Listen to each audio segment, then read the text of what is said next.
Kidnapper വീണ്ടും വിളിക്കുന്ന സമയത്താകട്ടെ sound ഓഫീസിൽ വർക്ക് ചെയ്യുന്ന കാങ്ങും ആ ഒരു ഫോണൊക്കെ എടുക്കുകയാണ്. കാങ് അങ്ങനെ ഫോൺ എടുത്തത് കൊണ്ട് മാത്രം സയോണും കിഡ്നാപ്പറുടെ അടുത്തൊക്കെ സംസാരിക്കുന്നു. കിഡ്നാപ്പർ ആകട്ടെ പതിവ് പോലെ ഞാൻ നിന്റെ വൈഫിനെ കൊല്ലുവാനായിട്ട് പോവുകയാണെന്നൊക്കെ പറയുന്നത് കേട്ട് കഴിയുമ്പോഴത്തേക്കും നീയും അവളെ കൊന്നൊക്കെ നോക്ക്, അവളുടെ ഡെഡ് ബോഡിയൊക്കെ ആക്കുമ്പോഴത്തേക്കും എന്നെയും അറിയിച്ചാൽ മതി എന്നൊക്കെ പറഞ്ഞിട്ട് സയോണും കോളൊക്കെ കട്ട് ചെയ്യുന്നു. പിന്നീടാകട്ടെ സയോൺ ഒരു മീറ്റിംഗ് ഒക്കെ വന്നിട്ട് അവനും അതിനുവേണ്ടി പോകുന്നൊക്കെയുണ്ട്. ഈ ഒരു സമയത്തെല്ലാം തന്നെ കിഡ്നാപ്പർ കുറെ തവണ അവനെ കോളൊക്കെ ചെയ്യുന്നു. പക്ഷെ സയോന്റെ അടുത്ത് നിന്നും ഒരു രീതിക്കുള്ള പ്രതികരണവും ഇല്ല എന്നൊക്കെ മനസ്സിലാക്കുന്ന ഹീജു ആകട്ടെ വളരെ സ്പീഡിൽ കാറൊക്കെ ഓടിച്ച് മുന്നോട്ടൊക്കെ പോവുകയാണ്. നേരത്തെ ആകട്ടെ കൊറിയയിലെ കുറെ അധികം ആൾക്കാരൊക്കെ ഒരു സംഘം ആൾക്കാർ പിടിച്ചൊക്കെ വെച്ചിട്ടുണ്ടായിരുന്നല്ലോ. ഇപ്പോഴാകട്ടെ ആ ഒരു ആൾക്കാരെ എല്ലാവരെയും തന്നെ റിലീസ് ചെയ്തിരിക്കുകയാണ്. സോ സയോണും പത്രസമ്മേളനമൊക്കെ നടത്തിയിട്ട് ആ ഒരു കാര്യങ്ങൾ ചാനലുകാരെയും അറിയിക്കുന്നു. സയോന്റെ ഫ്രണ്ട് ആയിട്ടുള്ള റിപ്പോർട്ടർ ജാങ്ങും സയോനെ കണ്ടിട്ട് ഒരു ഇന്റർവ്യൂ ഒക്കെ കിട്ടുമോ എന്നൊക്കെ ചോദിക്കുകയാണ്. പക്ഷെ അവൻ ഫ്രണ്ട്ലി ആയിട്ടാണ് സംസാരിച്ചിട്ടുണ്ടായിരുന്നെങ്കിൽ പോലും സയോൺ വളരെ റൂഡായിട്ടൊക്കെ സംസാരിച്ച് കാറൊക്കെ എടുത്ത് മുന്നോട്ട് പോകുന്നു. പക്ഷെ പെട്ടെന്ന് തന്നെ വണ്ടി തിരിച്ചെടുത്തിട്ട് അയാളെയും കൂടി കൂട്ടിക്കൊണ്ടൊക്കെ പോവുകയാണ്. സയോണും വളരെയധികം സ്പീഡിൽ വണ്ടിയൊക്കെ ഓടിച്ചതിന് ശേഷം എന്നെ ഒരാൾ കുറച്ചു നേരമായിട്ട് കോണ്ടാക്ട് ഒക്കെ ചെയ്യുന്നുണ്ട്. അയാളെ നീ ട്രാക്ക് ചെയ്യേണ്ടതായിട്ടുണ്ട്.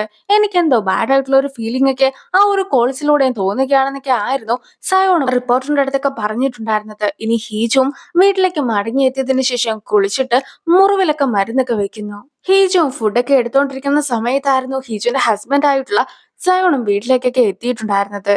ഇന്നാകട്ടെ എനിക്കൊരു ഫോൺ കോൾ ഒക്കെ വന്നു. അയാളാകട്ടെ എന്റെ വൈഫിനെ, അതായത് നിന്നെ കൊല്ലുമെന്നൊക്കെ പറഞ്ഞിട്ടായിരുന്നു എന്നെ വിളിച്ചത്. പക്ഷെ ഇപ്പോഴാകട്ടെ നിനക്കും ഒരു പ്രശ്നവുമില്ലാതെ നീയും ജീവനോടെ തന്നെ ഇരിപ്പുണ്ടല്ലോ എന്നൊക്കെയാണ് സയോണും അവളുടെ അടുത്തൊക്കെ ചോദിക്കുന്നത്. പക്ഷെ അവളും ഒരു രീതിക്കുള്ള പ്രതികരണവും നടത്തുന്നൊന്നുമില്ല. അങ്ങനെ ഇരിക്കെ ആയിരുന്നു സയോൺ ഓഫീസിൽ നിന്നും കോളൊക്കെ വരുന്നത്. നേരത്തെ സയോണെ വിളിച്ചിട്ടുണ്ടായിരുന്ന കിഡ്നാപ്പറെയൊക്കെ ട്രേസ് ചെയ്യുവാനായിട്ട് അവർ നോക്കിയിട്ടുണ്ടായിരുന്നെങ്കിൽ പോലും അതിനവർക്ക് സാധിച്ചിട്ടുണ്ടായിരുന്നില്ല. അതായത് ആ ഒരു കിഡ്നാപ്പർ കോൾ ചെയ്യുന്ന സമയത്ത് ഏകദേശം 10 മിനിറ്റ് ഒക്കെ ആ ഒരു കോള് കണ്ടിന്യൂ ചെയ്യുകയാണെങ്കിൽ മാത്രമാണ് അയാളെ കണ്ടെത്തുവാനായിട്ടൊക്കെ സാധിക്കുക. സോ അയാൾ അടുത്തതായിട്ട് വിളിക്കുന്നിടം വരെ നമ്മളും കാത്തിരിക്കേണ്ടതായിട്ടുണ്ട് എന്നൊക്കെ ആയിരുന്നു സായോന്റെ അടുത്തും പാർക്ക് പറഞ്ഞിട്ടൊക്കെ ഉണ്ടായിരുന്നത്. പക്ഷേ ഈ ഒരു കോൾ ചെയ്തിട്ടുണ്ടായിരുന്ന ആള് വോയിസ് മോഡുലേറ്റർ ഒക്കെ യൂസ് ചെയ്തിട്ടുണ്ടായിരുന്നു. അത് വെച്ച് അയാളുടെ ശബ്ദം ആണിന്റേതൊക്കെ ആയിരുന്നു. എങ്കിൽ പോലും കോൾ ഏതയാളും ആണാണെന്നുള്ള ഉറച്ച വിശ്വാസത്തിലാണ് സയോണും ഉള്ളത്. അങ്ങനെ സയോൺ ഫോണിൽ സംസാരിച്ചതെല്ലാം തന്നെ ഹീജു കേൾക്കുന്നൊക്കെയുണ്ട്. പക്ഷെ ഹീജു ആകട്ടെ അതൊന്നും തന്നെ കാര്യമാക്കാതെ ഫുഡൊക്കെ കഴിച്ചിരിക്കുന്നു. ഹീജു ഇപ്പോൾ സേഫ് ആയിട്ടാണ് ഉള്ളതെങ്കിൽ പോലും ഹീജുവിന്റെ പ്രൊട്ടക്ഷന് വേണ്ടിയിട്ട് കുറച്ച് ആൾക്കാരൊക്കെ ആവശ്യമായിട്ടുണ്ട് എന്നാണ് സയോൺ പറയുന്നത്. പക്ഷെ ഹീജു തന്റെ വൈഫാണെന്നുള്ള കാര്യം ആരും അറിയുവാനായിട്ട് പാടില്ല എന്നും സയോൺ പ്രത്യേകമായിട്ടൊക്കെ പറയുന്നുണ്ട്. എന്തിനേറെ പറയുന്നു, ഈ ഒരു പാർക്കിന് പോലും ഹീജു ആണ് സയോണിന്റെ വൈഫ് എന്ന കാര്യം ഒന്നും തന്നെ അറിയിക്കുകയില്ല. സയോണും ഹീജുവിന്റെ അടുത്ത് ഒരു കാര്യത്തെക്കുറിച്ചൊക്കെ സംസാരിക്കുകയാണ്. അതായത് പിറ്റേ ദിവസം ബ്രിട്ടീഷ് എംബസിയുടെ ഒരു മീറ്റിംഗ് ഒക്കെ വെച്ചിട്ടുണ്ട്. ആ പ്രോഗ്രാമിൽ പങ്കെടുക്കുന്ന അംബാസിഡറുടെ വൈഫാകട്ടെ ചെവി കേൾക്കുവാനായിട്ട് സാധിക്കാത്ത ഒരു വ്യക്തിയാണ്. അതുകൊണ്ട് തന്നെ സൈൻ ലാംഗ്വേജ് അറിയാവുന്ന ഒരാളെ എനിക്ക് ആവശ്യമായിട്ടുണ്ട്. നീയും ആ ഒരു പ്രോഗ്രാമിൽ പങ്കെടുക്കുവാനായിട്ട് എന്റെ ഒപ്പം വരണമെന്നൊക്കെ ആയിരുന്നു ഹീജുവിന്റെ അടുത്തും അവൻ പറയുന്നത്. അല്ലാതെ ഞാൻ നിന്നെ കപ്പിളായിട്ട് കൊണ്ടുപോകുകയല്ല എന്നൊക്കെ പ്രത്യേകമായിട്ട് അവൻ എടുത്തും പറയുന്നുണ്ട്. ഇനി ഹീജുന്റെ അമ്മയും ഹീജുനെ കോൾ ചെയ്യുന്നൊക്കെയുണ്ട്. സയോൺ ആകട്ടെ ഹീജുനെ അന്വേഷിച്ച് തന്നെ കോൾ ചെയ്തിട്ടുണ്ടായിരുന്നു എന്ന കാര്യം കൂടി അമ്മയെ അറിയിക്കുന്നു. മാത്രമല്ല പ്രസിഡന്റിന്റെ ഇലക്ഷൻ ഒക്കെ നടക്കുവാനായിട്ട് 1 മാസം മാത്രമേ ഇനി അവശേഷിക്കുന്നുള്ളല്ലോ. സയോൺ എന്തായാലും സയോന്റെ വൈഫാണ് ഹീജു എന്ന് പറഞ്ഞ് ആരെയും പരിചയപ്പെടുത്തുവാനായിട്ടൊന്നും പോകുന്നില്ല. എങ്കിൽ പോലും ഡെർമറ്റോളജിസ്റ്റിനെയും അതുപോലെ തന്നെ പ്ലാസ്റ്റിക് സർജനെയൊക്കെ നീ പോയി കാണണം, ഞാനും അപ്പോയിന്റ്മെന്റ് ഒക്കെ എടുത്തിട്ടുണ്ട് എന്നൊക്കെ ആയിരുന്നു അമ്മയും പറയുന്നത്. നിന്നോട് ജോലിയൊക്കെ നിർത്തുവാനായിട്ട് ഞാൻ പറഞ്ഞിട്ടുണ്ടായിരുന്നതല്ലേ, അധികം വൈകാതെ തന്നെ ജോലിയൊക്കെ നിർത്തിയേക്കണമെന്നും അമ്മയെ അറിയിക്കുന്നു. അമ്മയ്ക്കാകട്ടെ ഹീജുവിന്റെ അടുത്ത് അത്രയ്ക്ക് ഇഷ്ടമില്ലാത്ത രീതിയിലൊക്കെയാണ് എപ്പോഴും സംസാരിക്കാറൊക്കെ ഉള്ളത്. അങ്ങനെ ഇരിക്കെയാണ് ഹീജുവിന്റെ സയോന്റെ വിവാഹ ദിവസമൊക്കെ കാണിക്കുന്നത്. 3 വർഷങ്ങൾക്ക് മുമ്പാകട്ടെ ഹീജുവും വിവാഹത്തിന് വേണ്ടി ഒരുങ്ങിയൊക്കെ ഇരിക്കുകയായിരുന്നു. നീ ഈ വിവാഹ വേഷത്തിലിരിക്കേണ്ട യാതൊരു വിധത്തിലുള്ള കാര്യവുമില്ല.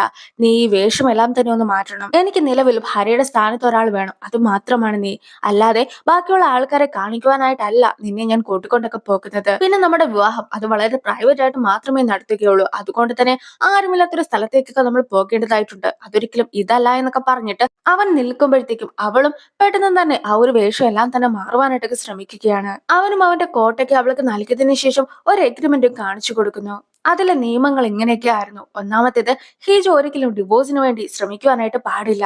രണ്ടാമതായിട്ട്, പ്രത്യേകിച്ച് ഇലക്ഷൻ പീരീഡിന്റെ സമയത്ത് ഡിവോഴ്സേ പാടില്ല.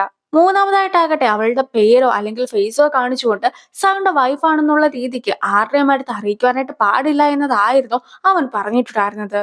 ഇതിൽ ഏതെങ്കിലും കാര്യം അവൾ തെറ്റിക്കുകയൊക്കെ ആണെങ്കിൽ 2 ബില്യൺ ആയിരിക്കും അതിന് പണിഷ്മെന്റ് ആയിട്ട് അവളും കൊടുക്കേണ്ടിയൊക്കെ വരിക. സോ ഇത്രയും കാര്യങ്ങൾ കേട്ട് കഴിയുമ്പോൾ തന്നെ അവളും എഗ്രിമെന്റിലൊക്കെ സൈൻ ചെയ്യുന്നു.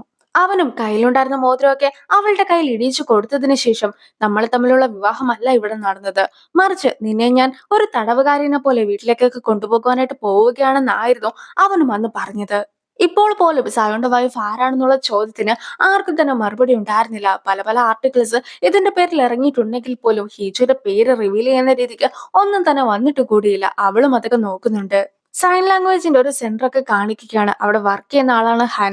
ഹാനും വലിയ ഉച്ചത്തിൽ ചീത്ത വിളിക്ക് കേൾക്കുമ്പോഴത്തേക്കും ശബ്ദം കേട്ട റൂമിലേക്കൊക്കെ അവളും എത്തി നോക്കുന്നു. അപ്പോഴായിരുന്നു അകത്തുണ്ടായിരുന്ന ഹീജുവിനെയൊക്കെ കാണുന്നത്. ഒരു ഡ്രാമയിലാകട്ടെ ഒരു ഗുണ്ട മറ്റൊരാളെ അടിക്കുകയും ഇടിക്കുകയൊക്കെ ചെയ്തിട്ട് ആളെ ചീത്തയും വിളിക്കുകയാണ്. ഇതൊക്കെ കേൾക്കുന്ന ഹീജു ആകട്ടെ അതെല്ലാം തന്നെ സൈൻ ലാംഗ്വേജിലൊക്കെ കാണിക്കുന്നു. അവളും അതൊക്കെ പ്രാക്ടീസ് ചെയ്യുകയാണെന്ന് മനസ്സിലാക്കുമ്പോഴത്തേക്കും, നീ എന്തിനാണ് ഇതൊക്കെ പ്രാക്ടീസ് ചെയ്യുന്നത്? നീ എന്താ പോലീസിന് വേണ്ടിയിട്ടാണോ തർജ്ജമയൊക്കെ ചെയ്യുവാനായിട്ട് പോകുന്നത്? അതല്ല, വല്ല ലോൺ കൊടുത്തവരും നിന്നെ കോണ്ടാക്ട് ചെയ്തോ? ലോൺ മേടിച്ച ആൾക്ക് ചെവിയൊന്നും കേൾക്കത്തില്ലേ? എന്നിങ്ങനെ ഒരുപാട് ചോദ്യങ്ങളൊക്കെ ഹാനു അവളുടെ അടുത്തൊക്കെ ചോദിക്കുകയാണ്. അവളാകട്ടെ പണ്ട് സയോന്റെ വീഡിയോസ് ഒക്കെ കണ്ടിട്ടായിരുന്നു സൈൻ ലാംഗ്വേജ് ഒക്കെ പ്രാക്ടീസ് ചെയ്തുകൊണ്ടിരുന്നത്. സോ ഇപ്പോഴും അതുപോലെ അവന്റെ വീഡിയോസ് ഒക്കെ കാണുവാനായിട്ടൊക്കെ ഹാൻ പറയുന്നുണ്ടെങ്കിൽ പോലും അവളാകട്ടെ അവന്റെ വീഡിയോസ് എല്ലാം തന്നെ കണ്ടു തീർത്തു എന്നൊരു മറുപടിയൊക്കെ ആയിരുന്നു കൊടുത്തിട്ടുണ്ടായിരുന്നത്. സയോണും ഇവളും ഹസ്ബൻഡ് ആൻഡ് വൈഫ് ആണെന്നുള്ള കാര്യം ഹാനിനെ അറിയിക്കില്ല. അതുകൊണ്ടാണ് ഹാൻ അങ്ങനെയൊക്കെ സംസാരിച്ചിട്ടുണ്ടായിരുന്നത്. പക്ഷെ അവൾക്കും സയോന്റെ അടുത്ത് ഒട്ടും തന്നെ ഇഷ്ടമൊന്നും ഇല്ലാത്തത് കൊണ്ടാണ് ഇപ്പോൾ അവന്റെ വീഡിയോസ് ഒന്നും തന്നെ കാണാത്തതും. നമ്മളും ഡ്രാമയൊക്കെ കണ്ടു തുടങ്ങിയ സമയത്തെ സീനൊക്കെ കാണിക്കുകയാണ്. സയോണും ബ്രിട്ടീഷ് എംബസിയുടെ ഫംഗ്ഷന് വേണ്ടിയിട്ടൊക്കെ എത്തിയിരിക്കുന്നു. സയോന്റെ ഒപ്പം ഹീജുവുമുണ്ട്. അവനും നേരെ ചെന്ന് അംബാസഡറുടെ അടുത്തൊക്കെ സംസാരിക്കുന്നുണ്ട്. അംബാസഡറും വൈഫിനെ പരിചയപ്പെടുത്തിയൊക്കെ കൊടുക്കുന്ന സമയത്ത് സൗണ്ട് പറയുന്ന കാര്യങ്ങളൊക്കെ വൈഫിന്റെ അടുത്ത് എത്തിച്ചു കൊടുത്തിട്ടുണ്ടായിരുന്നത് ഹീജു ആയിരുന്നു. അംബാസഡറുടെ വൈഫും ഇതുപോലെ സയോന്റെ വൈഫിന് സൈൻ ലാംഗ്വേജ് ഒക്കെ അറിയാമെന്ന കാര്യം തനിക്ക് അറിയുകയില്ലായിരുന്നു എന്നൊക്കെ സൈൻ ലാംഗ്വേജിൽ കാണിച്ചു കൊടുക്കുമ്പോഴത്തേക്കും, ഞാൻ ഇവന്റെ വൈഫ് ഒന്നുമല്ല, മറിച്ച് സൗണ്ട് പറയുന്ന കാര്യങ്ങളൊക്കെ സൈൻ ലാംഗ്വേജിൽ നിങ്ങളുടെ അടുത്ത് എത്തിക്കുവാനായിട്ട് എത്തിയിട്ടുള്ള വെറും ഒരാൾ മാത്രമാണെന്നൊക്കെ ആയിരുന്നു ഹീജുവും സൈൻ ലാംഗ്വേജിൽ കാണിച്ചു കൊടുത്തിട്ടുണ്ടായിരുന്നത്. എന്തായാലും അംബാസഡർക്ക് വൈഫിന്റെ അടുത്ത് ഒരുപാട് സ്നേഹമുള്ള കൂട്ടത്തിലാണ്. പുള്ളിക്ക് സൈൻ ലാംഗ്വേജ് ഒക്കെ തന്നെ അറിയാം. അതുകൊണ്ട് തന്നെ ഞാനും ഹീജു നിങ്ങളുടെ വൈഫ് ആയിരിക്കുമെന്നൊക്കെയാണ് വിചാരിച്ചിട്ടുണ്ടായിരുന്നതെന്നൊക്കെ അയാളും പറയുന്നു. എനിക്ക് സൈൻ ലാംഗ്വേജ് ഒന്നും അറിയത്തില്ലാത്തത് കൊണ്ടായിരുന്നു ഞാനും ഇവളെ കൂടെയൊക്കെ കൂട്ടിയിട്ടുണ്ടായിരുന്നതൊക്കെ സയോണും അറിയിക്കുന്നുണ്ട്.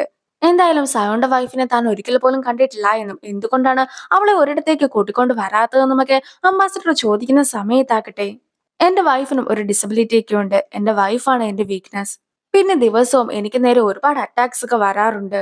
അതുകൊണ്ട് തന്നെ ഞാൻ എന്റെ വൈഫ് ആരാണെന്നൊക്കെ മറ്റുള്ളവരുടെ മുമ്പിൽ കാണിച്ചു കൊടുക്കുകയാണെങ്കിൽ എനിക്ക് അറ്റാക്സ് ഒക്കെ സംഭവിക്കുന്നത് പോലെ തന്നെ അവളെയും ആരെങ്കിലും അറ്റാക്ക് ചെയ്യാനുള്ള സാധ്യതകൾ കൂടുതലാണ്.